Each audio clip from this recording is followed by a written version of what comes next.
Good afternoon हर्ष, good afternoon अनुज। और कुछ stocks को यहाँ पिक करना चाहूँगा मैं यहाँ पे, जो कि इस वक्त अच्छा कर रहे हैं और इस क्लोजिंग के प्रोस्पेक्टिव से अच्छी बात है। बात निफ्टी बैंक की हुई, एक और चीज़ हो रही है यहाँ पे।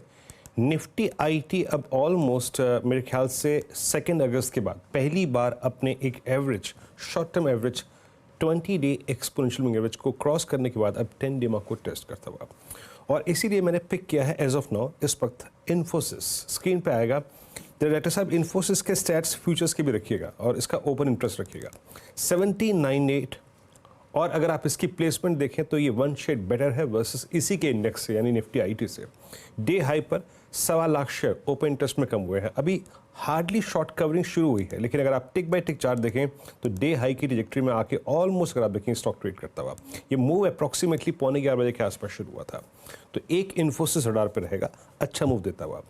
उसके बाद HDFC AMC एज पे है। एक स्टॉक मैंने पकड़ा लोअर ट्रैजेक्टरी का, दूसरा स्टॉक लेके आऊँगा वो जो अपनी ऑल टाइम हाई ट्रैजेक्टरी को टेस्ट करता हुआ। HDFC AMC आएगा, जरा देखिएगा आपकी स्क्रीन पे 4207, और यहाँ पर भी अगर आप देखें एक कंसोलिडेशन चला, उसके बाद ये अब एच पे बैठा हुआ है, ऑलमोस्ट एच पे बैठा हुआ है। दूसरा स्टॉक जिसको पिक कर रहा हूँ मैं वो है HDFC AMC, एक स्ट्रॉन्ग ब्रेकआउट की एक्सपेक्टेशन में।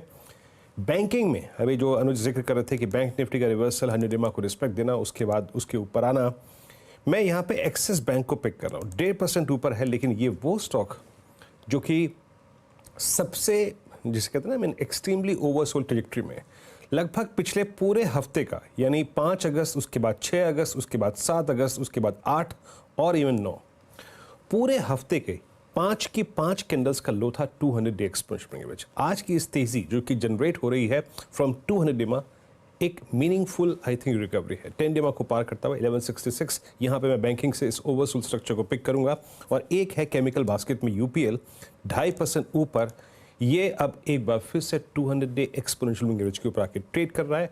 अभी तक के 2 बजे के वॉल्यूम्स कल के वॉल्यूम्स को ओवरटेक कर चुके हैं, यानी शुक्रवार के वॉल्यूम्स को। तो एक नजर रहेगी UPL पर। हर्षदा जी हाँ, तो ये सारे ट्रेड्स, इनफैक्ट वीरू जब आप मेंशन कर रहे थे इन्फोसिस, मेरे रेडार पर LTI, माइंडट्री और बाकी आईटी काउंटर्स भी आ रहे थे जहाँ पर एक अच्छा खासा मोमेंटम देखने को मिल रहा है।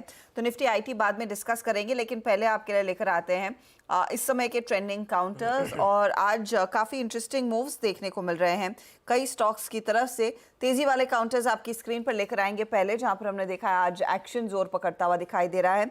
कल नंबर से पहले आप गौर करिएगा, हीरो मोटोकॉर्प में 2% के गेन्स हैं, इन्फोसिस जो मीरो मेंशन कर चुके हैं, एक्सिस बैंक नेली 2% के गेन्स पर, और JSW स्टील में भी एक हरकत देखने को मिल रही है तेजी की ओर। वोल्टास हम हेडलाइंस में मेंशन कर चुके हैं, 11% का इजाफा। जुबिलेंट फूड, पिरामल एंटरप्राइजेज और NMDC, ये बाकी ट्रेड्स है जहां पर हमने देखा एक अच्छा खासा मोमेंटम जोर पकड़ता हुआ दिखाई दिया है। लेकिन आज के दिन मुनाफा वसूली हो रही है अपोलो हॉस्पिटल में, NTPC में, अदानी ग्रुप में तो वैसे भी प्रेशर देखने को मिला ही है। पोर्ट हो, एंटरप्राइजेज हो, ये 1 से 1.5% ही नीचे, लेकिन ये ज्यादा बिखरे नहीं हैं, वो एक अच्छी स्थिति है। सन टीवी ऑफ कोर्स आज टूटा है, बालकृष्ण टूटा, और नंबर्स के बाद जो कमेंट्री आई है उससे निराश मार्केट दिख रहा है। जाइडस लाइफ, एस्ट्रेलिया दूसरे लूजर्स हैं आज के ट्रेड के। चले हमारे जानकारों को जोड़ना